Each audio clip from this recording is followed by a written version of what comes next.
Eh, Oke, selamat pagi Bapak Ibu. Jadi balik lagi di video mingguan kita. Review 5 saham yang paling banyak diakumulasi untuk periode 21 sampai 25 Juni 2021. Nah, sebelum itu seperti biasa, ini adalah list 5 saham yang yang direkomendasikan minggu lalu. Jadi minggu lalu itu ada Agi, ada Harum, ada BNI, ada SIMP, dan ada Wika. Jadi dari 5 saham ini, IHSG sendiri nggak kemana-mana, cuma naik 0,2%. Kalau kita lihat grafik IHSG juga ya sempat naik, lalu turun lagi. Jadi nggak kemana-mana. And then paling top losernya itu ada Wika, dan top gainernya itu adalah Agi, Aneka Gas Industri. Dan ya inilah saham-sahamnya. SIMP ini kena berita terkait BPJS yang katanya direkomendasikan untuk jual saham SIMP. Jadi ini 5 sahamnya yang minggu lalu. Nah, sekarang kita langsung masuk ke list saham minggu ini. Tapi sebelum kita masuk, kita bahas dulu IPO saham Archie. Jadi kemarin saya buat video saham Archie, banyak banget responnya. Ada yang ya responnya banyak banget lah. Ada yang pro dan ada yang kontra. Cuma sekali lagi saya sampaikan bahwa apa yang saya sampaikan di IPO-nya Archie itu adalah murni secara objektif dari pengalaman saya, dari apa yang saya sudah alami. Kalau Bapak Ibu mau nggak percaya, ya silakan. Bapak Ibu mau percaya, silakan. Itu tanggung jawab masing-masing. Cuma dari pengalaman saya, kalau penawaran umum dan retailnya dapatnya banyak, itu biasanya kurang menarik di hari perdagangan pertamanya. Tapi apakah Archie ini perusahaan jelek? Tidak. Archie ini perusahaan bagus. Archie ini perusahaan bagus. Archie ini perusahaan yang ada isinya. Jadi bukan perusahaan yang sekedar IPO buat cari duit dari retail, enggak. Ini perusahaan bagus. Kalau saya nggak salah, ini pun masuk papan utama deh. Iya, masuk papan utama. Masuk papan utama untuk saham Archie. Jadi di bursa itu ada 3 papan: akselerasi, pengembangan, sama utama. Nah, biasanya saham-saham yang ajrut-ajrutan yang cuma mau uang retail biasanya masuknya ke akselerasi, atau ada juga pengembangan beberapa, tapi nggak banyak. Nah, jadi itu di saham Archie. Jadi Archie ini perusahaan bagus. Terus kalau perusahaan bagus gimana? Perusahaan bagus underwriternya pun gede. BNI, Citigroup, Credit Suisse, Mandiri Sekuritas, UOB Kay Hian. Penjamin emisi efeknya, PI-nya itu broker-broker yang dikenal publik, bahkan broker-broker besar. Kenapa ada Citigroup? Kenapa ada Credit Suisse? Kenapa ada UOB Kay Hian? Karena IPO amount-nya gede. IPO amount-nya 3,7 triliun. Berapa nih IPO amount-nya? Saya belum baca lengkap. Cuma IPO amount-nya seingat saya sekitar 2-3 triliun. Coba kita cari.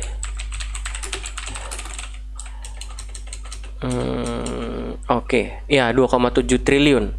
2,7 triliun IPO amount-nya. Terus kalau nggak salah ada ESOP juga, ada ESA, Employee Stock Allotment. Nah, saya dapat informasi katanya ESA-nya itu buat karyawan itu di lock 1 tahun. Di lock 1 tahun. Besarannya itu sebesar gaji 1 bulan si karyawannya tersebut. Nah, jadi kita tahu bahwa ini perusahaan bagus, bukan perusahaan busuk, bukan perusahaan jelek. Cuma perusahaan bagus dijual sama broker-broker yang bagus. It means artinya dijualnya gampang. Dijualnya gampang dan ya barangnya bisa didistribusi di masa penawaran umum, di masa pemesanan. Nah, kalau seperti ini gimana? Kalau seperti ini sama aja kayak kasusnya, mungkin kayak kasusnya Garuda Food, atau kayak kasusnya apalagi ya? Garuda waktu dulu. Jadi perusahaan-perusahaan yang dikenal publik, perusahaan-perusahaan yang bagus dan underwriternya juga underwriter yang terkenal, biasanya mungkin di seminggu pertama, 2 minggu pertama perdagangan bursa, pergerakan harga sahamnya kurang menarik, bahkan cenderung turun. Tapi dalam jangka panjang itu menarik. Jadi Jadi saya bisa bilang bahwa Archie ini perusahaan bagus, yes, perusahaan bagus. Tapi lebih bagus lagi kalau turun 30-50% di bawah harga IPO, itu baru bagus buat dikoleksi. Kalau sekarang enggak, belum. Jadi tunggu aja. Buat jangka panjang apakah Archie menarik? Yes, Archie menarik. Tapi buat jangka pendek, which is hari perdagangan IPO, Archie nggak menarik. Jadi itu pandangan saya terkait Archie. Sekali lagi silakan dianalisa lagi, direnungkan masing-masing. Itu cuma pandangan saya, bisa benar bisa salah. Oke, jadi nggak usah ribut di kolom komentar. Pada ribut-ribut segala macam. Enggak, ini nggak akan ARB, nggak akan turun segala macam, perusahaan bagus dan segala macam. Ya silakan. Saya cuma bicara pakai data, pakai pengalaman. Saya nggak bicara karena saya punya sahamnya, saya nggak bicara karena saya nggak punya sahamnya juga. Enggak, saya bicara berdasarkan data dan berdasarkan pengalaman apa yang sudah saya alami di saham-saham IPO. Seperti itu. Oke, itu terkait saham Archie. So good luck buat Bapak Ibu yang ambil saham Archie dan dapat. Kita langsung aja masuk list akumulasi. Menu utamanya kan list akumulasi. Jadi yang pertama, saham pertama itu adalah saham Medco. Kenapa Agi nggak masuk lagi ya? Oke, Medco. Yang pertama adalah saham Medco. Nah, saham Medco ini sebenarnya dari bandarmologi biasa aja. Cuma akumulasinya nggak terlalu besar juga. Cuma kalau kita lihat sekilas, ini Medco ini udah low risk. Resikonya udah rendah. Udah di bottom box. Ya, sell kalau dia close di bawah box biru, rewardnya bisa sampai 730, bahkan bisa lebih. Dan secara bandarmologi pun 1 minggu terakhir ya netral, bisa dibilang. Akumulasi kecil, distribusi juga nggak besar-besar banget. Jadi Medco ini salah satu saham yang menarik juga. Ini buat saham Medco. Cuma ya tadi, ingat pesan saya, kalau dia close di bawah 650 lebih baik tinggalin dulu. Itu yang pertama Medco. Yang kedua adalah SMGR. SMGR ini kita rekomendasikan juga di channel Telegram bahwa ini saham low risk. Ini saham low risk dan diakumulasi juga. 1 minggu terakhir juga diakumulasi. Kita lihat grafik PDM-nya, diakumulasi. Masih terus diakumulasi. Jadi SMGR ini adalah salah satu saham lain yang menarik. Ya, harganya agak mahal memang. Lantas selanjutnya ini adalah RALS. RALS ini Ramayana. Kalau Bapak Ibu perhatikan, RALS ini memang lagi diakumulasi terus sama ZP. Bagi yang nggak tahu, ZP ini adalah RALS sendiri. RALS sendiri di mana dia sedang melakukan buyback.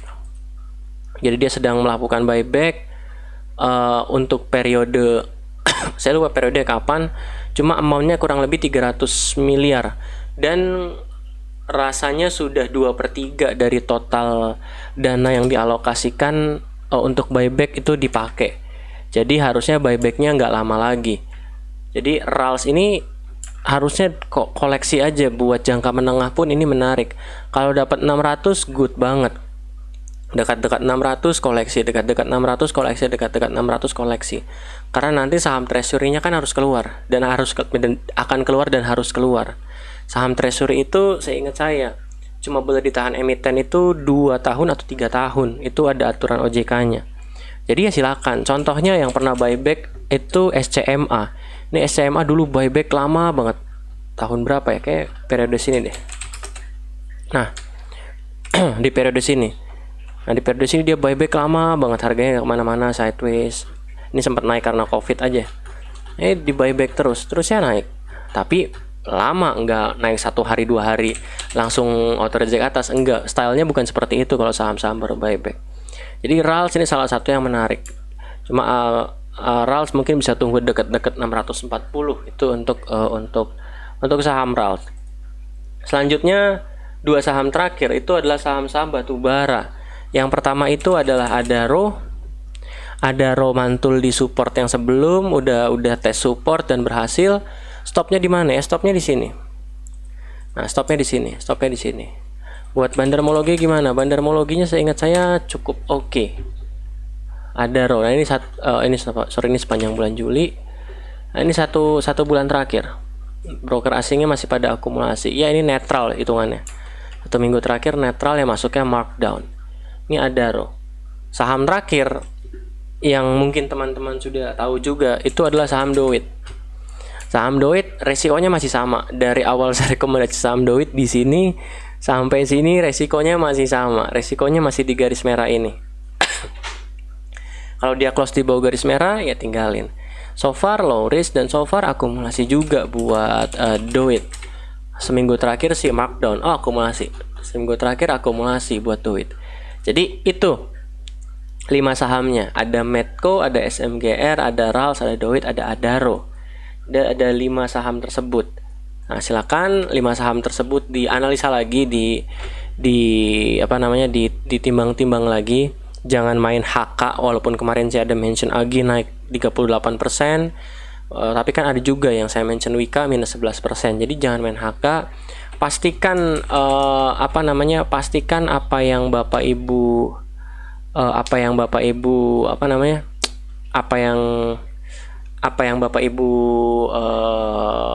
dengar dari saya, pastikan Bapak Ibu filter ulang dan analisa ulang seperti itu.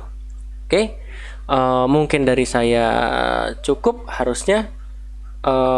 Semoga bermanfaat bagi Bapak Ibu dan sampai jumpa di video review akumulasi yang selanjutnya. Selamat siang dan selamat hari Minggu.